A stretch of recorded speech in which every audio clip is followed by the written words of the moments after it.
დიდი საპროტესტო აქცია აჭარის მთავრობის სახლთან და შეუსრულებელი დაპირებები. ქართული ოცნებისა და ხელისუფლების მხრიდან შეპირებების მიუხედავად იპოთეკური სესხებით დაზარალებულმა მოსახლეობამ გამოსახლების ოფიციალური ცნობა მიიღო.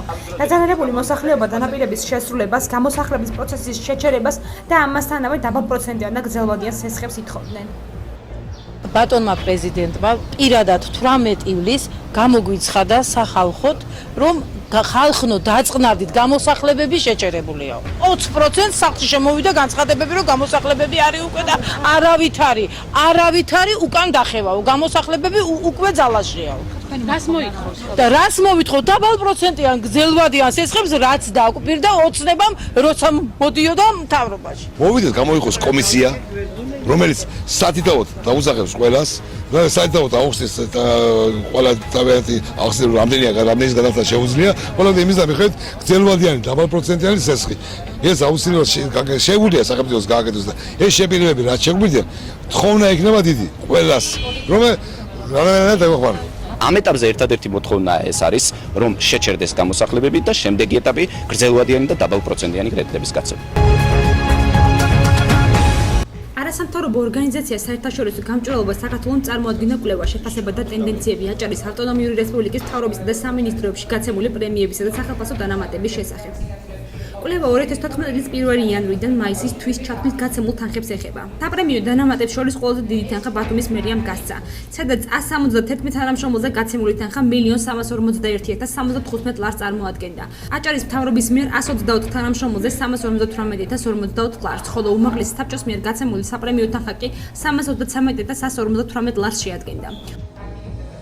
საერთაშორისო გამჭვირვალობა საქართველოს არაერთხელ გამოაქვეყნა რეკომენდაცია, შენიშვნა, გარკვეული ასე ვთქვათ, მითითებები პრემიის გაცემის წესთან დაკავშირებით, თუმცა მიუხედავად ამისა, გარკვეული წლების განმავლობაში ეს მანკიერი პრაქტიკა, რომელიც ეხება საჯარო სამსახურში პრემიის გაცემას, არ შეცვლა. იგივე წესი და იგივე ტენდენცია ვრცელდება კვლავ პრემიების გაცემასთან დაკავშირებით. და ჩვენი კონკრეტული რეკომენდაციები პრემიების გაცემასთან დაკავშირებით არის შემდეგი. პირველი, პრემია უნდა გაიცემოდეს ინდივიდუალურად და არა ყველა თანამშრომელზე ერთდროულად და ერთდროული ოდენობით. ამიტომ პრემიის გაცემა უნდა შეესაბამებოდეს კონკრეტული საჯარო მოხელის მიერ შესრულებულ სამუშაოს და მისი პირდაპირ პროპორციული და ადეკვატური უნდა იყოს. პრემიის გაცემა უნდა მოხდეს არაუმეტეს წელიწადში 3 ჯერ. პრემიის გაცემა არ უნდა უკავშირდებოდეს კონკრეტულ თარიღს, იქნება ეს 3 მარტი, 8 მარტი და კვარტლის ბოლოს. აგრეთვე მაღალი საზოგადოებრივი ინტერესის შემთხვევაში უნდა მოხდეს პრემიის გასაჯაროება, არა კონკრეტული თანხის, არამედ რა შემთხვევაში, როგორ და რა პირობებით გაიცემა. ყველაზე მთავარი კანონმდებლობაში უნდა შევიდეს ცვლილება და დადგინდეს კონკრეტული კრიტერიუმები, რა შემთხვევაში იქნება შესაძლებელი პრემიის გაცემა. ორგანიზაციამ წარმოადგინა კონკრეტული რეკომენდაციები პრემიების გაცემასთან დაკავშირებით. მსგავსი რეკომენდაციები ორგანიზაციამ წინა წლებშიც წარმოადგინა, თუმცა დღემდე არ მოხდარა მათი გათვალისწინება. არასამთავრობო ორგანიზაციის საქართველოს კორუფციასთან ბრძოლის ხელმძღვანელი მერაბ ღობერძის საგამოძიებო ორგანოებს მოუწოდებს კიდევ ერთხელ გამოიძიოს და გაასაჯაროს ფაქტები, რომელიც ეხება მის მიმართ განხორციელებულ ფიზიკურ და სიტყვიერ შეურაცხყოფას პარლამენტის ვიცე-სპიკერისა და მისი ძმის მხრიდან. საქმე აღიძრა საქართველოს სისხლის სამართლის 125 მუხლის პირველი ნაწილით გათვალისწინებული დანაშაულის ნიშნებით. როგორც მოგეხსენებათ, 2014 წლის 10 მარტს ქალაქ ბათუმში სტალინის ქუჩაზე ვიცე-სპიკერმა მურმან დუმბაძემ და მისმა ძმამ ნუგზარ დუმბაძემ მომაყენეს სიტყვიერი შეურაცხყოფა და იყო ფიზიკური შეხლა შემოხლა, რომ ხელთან გვაქვს დოკუმენტაცია, სადაც სახალხო დამცველის აპარატის მიერ იქნა შესწავლილი და ასევე შინაგან საქმეთა სამინისტროს სამსახური, რომელიც ადასტურებს, რომ მიმდინარეობს გამოძიება, მხოლოდ რჩება ფურცელზე და პოლიტიკური ნიშნით ის არის შეჩერებული. შინაგან საქმეთა სამინისტროს გააჩნია უტყუარი ინფორმაცია ამ ინციდენტთან დაკავშირებით. მინდა მივმართო საზოგადოებას, როდესაც მურმან დუმბაძე გამოვიდა იმ პერიოდში, განაცხადა, რომ ის არ იმყოფებოდა იქ და მან ამის შესახებ არ იცოდა, ეს იყო ტყუილი და ფარცი. მოვითხოვ რეაგირება გააკეთოს შინაგან საქმეთა სამინისტრომ და გამოაქვეყნოს, გაასაჯაროოს თუ რა მოხდა იმ დღეს. საქმის ხელახალი გამოუძიებლობის შემთხვევაში მერაბ ღობერძე პროტესტის ნიშნად ბათუმის მთავარ სამმართველო შენობასთან მდგომარე აქციას მოაწყობს. რა პროგრამები და პროექტები ხორციელდება და იგეგმება შეზღუდული შესაძლებლობის მქონე პირთა ტურიზმის განვითარებისათვის. ამ კითხვით მიმართა საქართველოს ტურიზმის ეროვნული სააგენტოს ხელმძღვანელს გიორგი სიგუას შეზღუდული შესაძლებლობის მქონე პირთა უფლებისათვის ხელმძღვანელმა თამაზ ბჟავანაძემ. ჩვენ მივმართეთ ტურიზმის ეროვნულ დეპარტამენტსაც, მაგრამ მათი მხრიდან არ ყოფილა არანაირი პასუხი. იმედი გვაქვს დაველოდებით კიდევ ცოტა ხანს და იმედი გვაქვს რომ მოგვივა. ვაწარმოებთ რესტორან კაფეების მონიტორინგი, სადაც ბათუმის ტურისტული მიმართულებით უნდა შევიდეს და ტურიზმმა უნდა ისარგებლოს, მაგრამ აღმოვაჩინეთ რომ ამ მიმართულებით არის ხარვეზები, არ არის ადაპტირებული გარემო და ჩვენ გამოვყოფთ აგრეთვე მაღალმთიან რაიონებში პრობლემას. ეს საკითხი უნდა მოგვარდეს. მონიტორინგის შედეგად ნათელი გახდა, რომ შეზღუდული შესაძლებლობის მქონე პირთათვის შეუძლებელია თეატრით, კინოთი, კაფეებით და სხვის სანაპიროთი სარგებლობა, რადგან მათთვის არ არსებობს ადაპტირებული გარემო. ასევე ერთ-ერთ უმნიშვნელოვანეს პრობლემას წარმოადგენს დასაქმებაც. პრობლემატურია შეზღუდული შესაძლებლობის მქონე პირთა და მათ მშობელთა დასაქმების საკითხიც.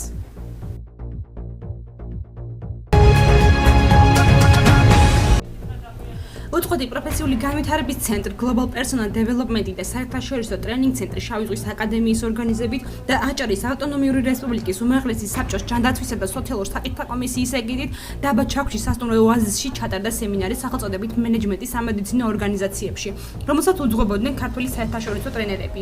სემინარის მიზანს წარმოადგენდა სამედიცინო დარგის მუშაკების პროფესიული განვითარების აქტუალიზაციას. ეს ტრენინგი ძალიან მნიშვნელოვანი არის კონკრეტული სეგმენტისთვის და სფეროსთვის, იმიტომ რომ მენეჯმენტი ეს მათ დაეხმარებათ სამომავლოდ მათი ორგანიზაციების განვითარებაში წინსვლისთვის და მათთვის იქნება ეს ძალიან კარგი გამოცდილება.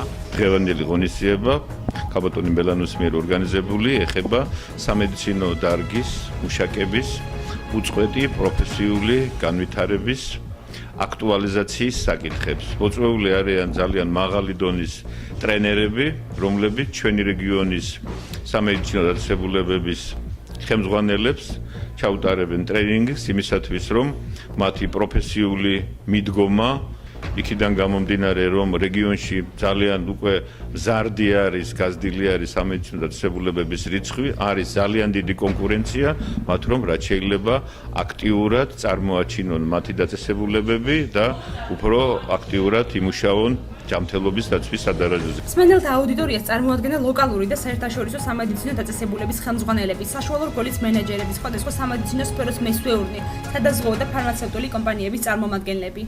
შეკრებილი ვართ სხვადასხვა სამედიცინო დაწესებულების მენეჯერები და იმედი გვაქვს, რომ მივიღებთ ბევრ ახალ და სასარგებლო ინფორმაციას. ძალიან მნიშვნელოვანია, რომ საქართველოში ტარდება სამედიცინო მენეჯმენტში განსაკუთრებით ესეთი ტრენინგები, იმიტომ რომ სამედიცინო მენეჯმენტი ზოგადად როგორც საქართველოში, ასევე მსოფლიოში ახლად განვითარებული მენეჯერული მიმართულება და საქართველოში სამწუხაროდ ამ მიმართულებით განვიცდით კადრების სიმცირეს, შესაბამისად ძალიან მნიშვნელოვანი არის, რომ აქ მოხდება გაზიარება გამოცდილების და ახალი უნარჩვევების შეძენა. ტრენინგის დასრულებისას მონაწილეებს გადაიცათ საერთაშორისო ტრენინგ ცენტრი შავი ზღვის აკადემიის და უწყოდი პროფესიული განვითარების ცენტრი Global Personal Development-ის სერტიფიკატები.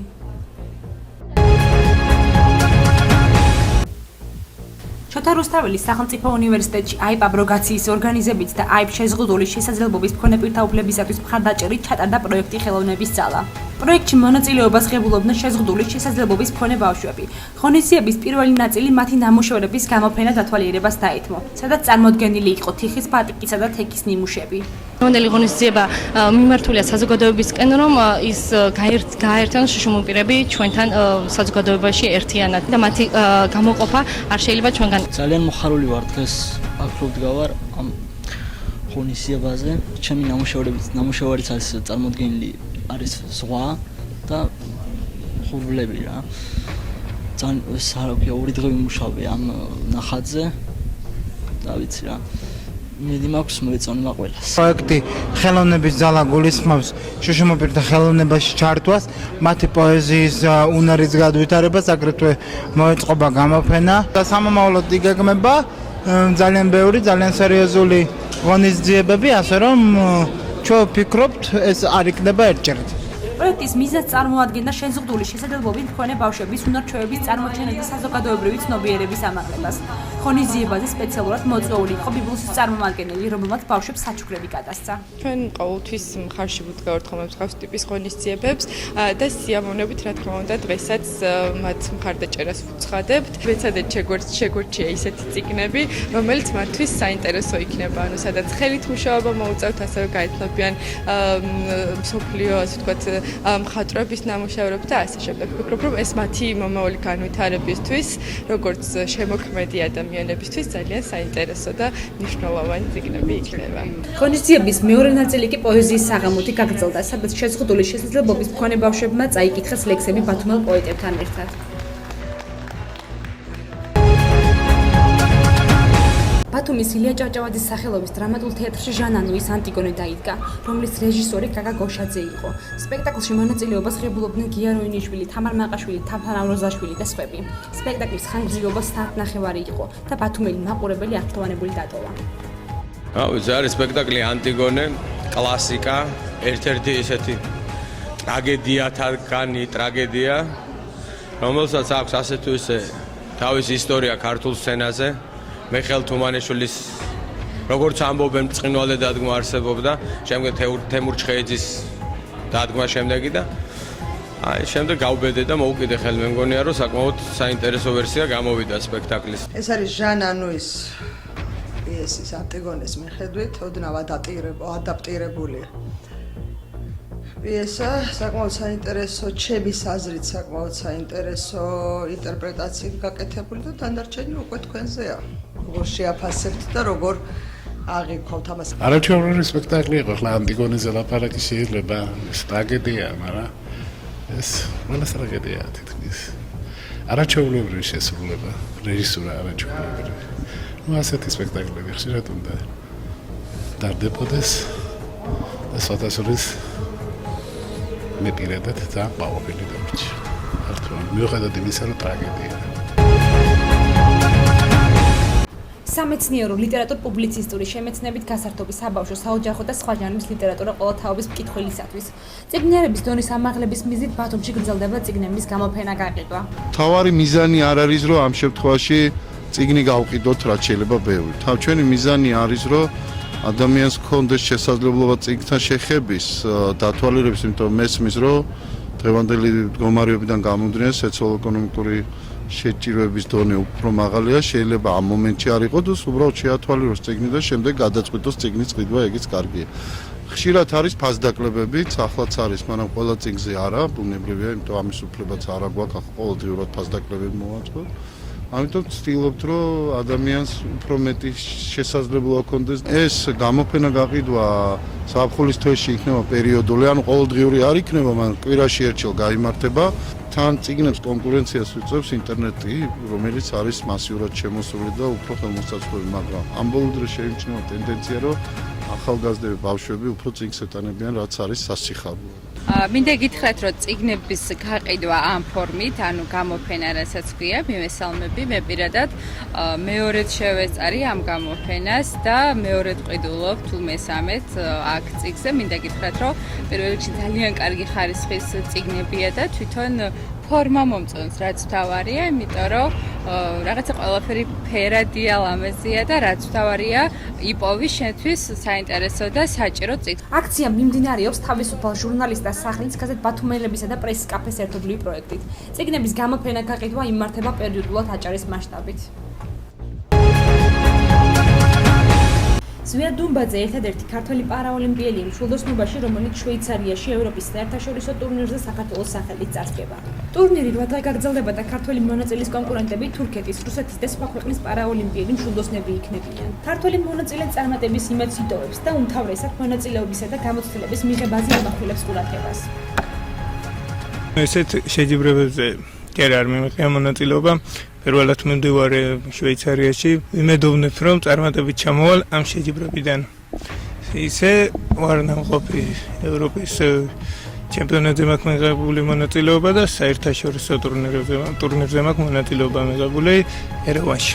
ასეთი დონის შეჯიბრება პირველი ამბიზა. ესე კი მიუღია შეჯიბრებებზე მონაწილეობა საერთაშორისოზე, საქართველოსზეც. იმედი გვაქვს დიდი. მომავლიზა მე მგონი ერთი ლიცენზია უნდა გქონდეს ოლიმპიადის, პარაოლიმპიადებში. საქართველოში ერთადერთი პიროვნება, ვინც ჯილდოს ანიჭავს, ისე თუ ასე პერსპექტიული ახალგაზრდა არის, პერსპექტიული სპორტსმენი არის, თავარია მონაწილეობა და გამოცდილება შეიძენს. პლუს ამას კლასიფიკატორები იქნებიან ამ ტურნირზე და კლასიფიკაციას მიანიჭებენ ზვიადის და ამის შემდეგ ყველა ნებისმიერ საერთაშორისო ტურნირზე მონაწილეობის მიღება ექნება ზვიადისა და იმედია გვასახელებს. ტურნირზე კლასიფიკაციის მინიჭების შემდეგ ქართულ მშვილდოსან საშუალება მიეცემა მონაწილეობა მიიღოს სხვა მნიშვნელოვან ტურნირებშიც. გიყვარდეს ბათუმი და უყვარდე მასაც. რას ნიშნავს ბათუმელობა თითოეული ბათუმელისათვის? ამ ერთ კითხვაზე გაცემული სხვადასხვა პასუხი. საინფორმაციო გამოშვების ყოველკვირეულ რუბრიკაში ბათუმელი. ნუ ბათუმელობა როგორი ამბავია იცი? ზღვის ამბავია რა, სივრცის ამბავია. თავისებური მას აძლევს. აბსტრაქციები უფრო ჩანა ბათუმში, ასე ვთქვა. რა ეს ზღვა, სივრცე რა მიიძლევა აბსტრაქციული. ახლა თვითონ ბათუმელობა როგორ აღნიშნებოდა პატარა საკურორტო ქალაქი ასე არ ხო?